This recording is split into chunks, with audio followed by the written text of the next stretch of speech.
So tying it down to the correct reference point is very key. So let's go and see our what do you call it, our actual georeferencing on our arc map. So I would like to keep this very fast. I've taken a lot of your time because I wanted us to understand the theoretical knowledge to this.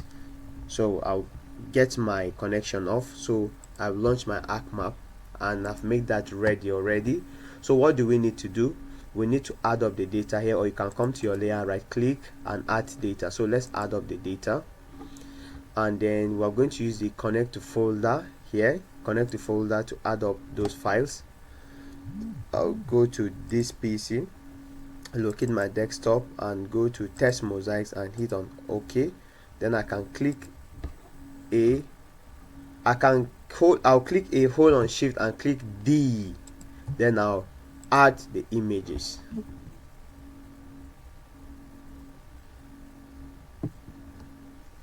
So you could see it processing here. It will ask me that unknown spatial reference. Yes, we're aware of that. That's what we want to do. We want to actually perform reference system. Now if you observe, the images were also brought into alphabetically. So if I should uncheck this, okay, let me start from A, you could see it's actually superimposed, but we want to scatter them off. Okay, so I'll minimize this and leave but A. Then I'll right click the open space here and look for georeferencing and activate that. Now this is the georeferencing window, so I'll take it here. Toolbar, sorry, it's called a toolbar. So you can see in here that we have the image A. So I will click on add control point here, then zoom into this first point.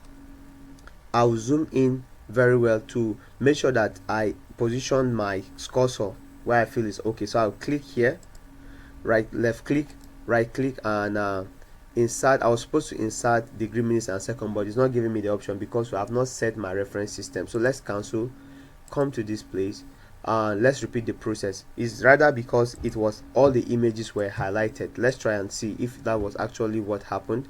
So if I should left click here, right click, it's not giving us that option either. So let's check our setup. You come to layer, come to properties, then let's go to general, map unit, let's put it in meters because it's small area. Display, let's put it in degrees, minutes and seconds, because you remember that from our what do you call it, Google Earth Pro is actually degrees, minutes and seconds. Then I hit on OK. Then let's try and see if I should left click here and right click. It's still not giving us that option. So let's right click, go back to properties. Now we are done with this stage. Let's go to coordinate reference system. We don't have a reference system. You can use I actually use WGS 1984 UTM. You check for your zone. So this is, I'm actually on that zone 32N. Then I'll click on apply. I have a video that makes explanation on UTM zone, so I will drop the link in the description. So I'll hit on apply, then I hit on OK. Then let's repeat this process. Remember that it's from this window I took this to add control point. I'll pick it, then ground control point or reference point, the same language, and left click and right click. You can now see that it's giving me the option to enter my DMS, which is degrees, minutes and seconds. So you have to register it to a UTM. Okay, so I'll click here. Now it's asking me to load the data for northings and eastings. Now remember that, let me uncheck this. If I should zoom out this so that we could understand what I'm doing, on the first image, this is the first point. So I'll right click, impute this and go back to my Google Earth Pro. Then I'll come to this first point and go to properties. It's now taking me to that first point. Then what do? I'll highlight this and copy latitude and come into ArcGis and paste this latitude. I'll highlight this and paste it here, paste.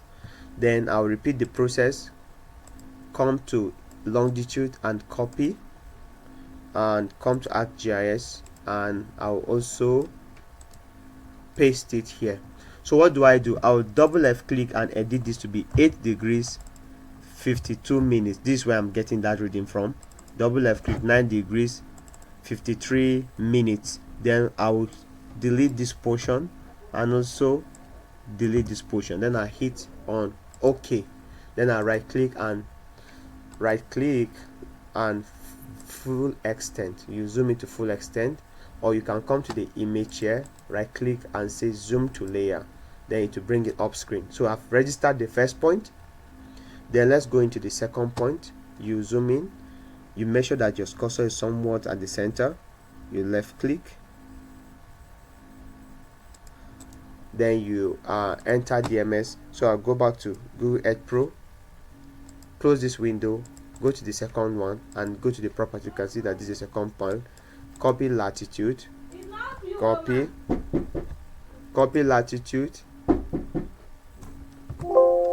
Okay, so let's copy for the second point. So I'm copying, copy. That is this. I'll paste for the latitude, paste, then go back, copy the longitude, copy, and paste. So I'll edit, double left click, 8 degrees, 52 minutes, 9 degrees, 53 minutes. Then we'll get rid of this portion. Then I hit on OK, right click and full extent and zoom in. If it doesn't work, just go to the image, right click and zoom to layer. Then let's add the third point.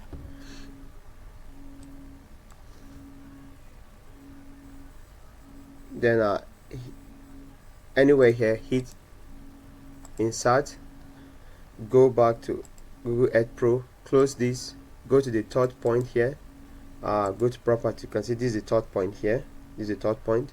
So copy this, paste it for the third point. You can see that this point 3 as well here. Go back, copy instance, bring it in and paste it in here. So you edit 8 degrees, 52 minutes, 9 degrees, 53 minutes. So what we're doing is this, the other format for this, that supposing you have a drone, you flew a drone around an area, study area, and then you have to get the GPS to get the ground point. Once you get the ground truth point, you come back here and you have to repeat this process we're doing, this georeference. You have to do it again.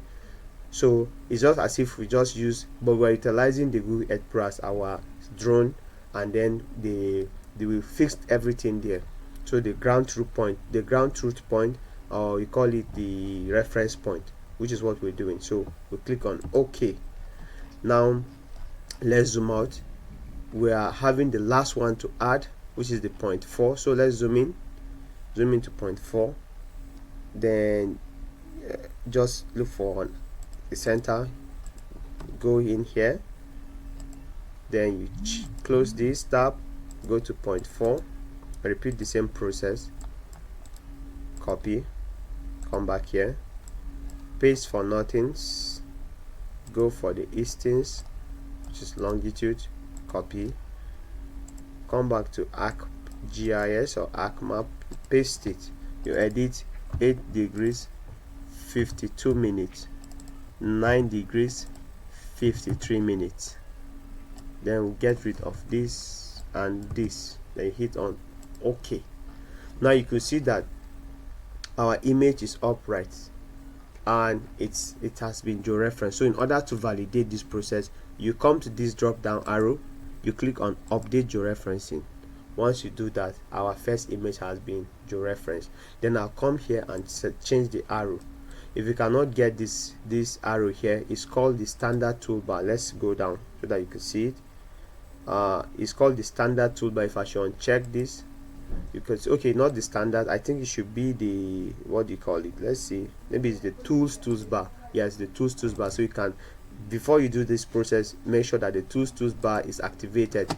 You have to get the tools bar activated and the standard toolbar activated.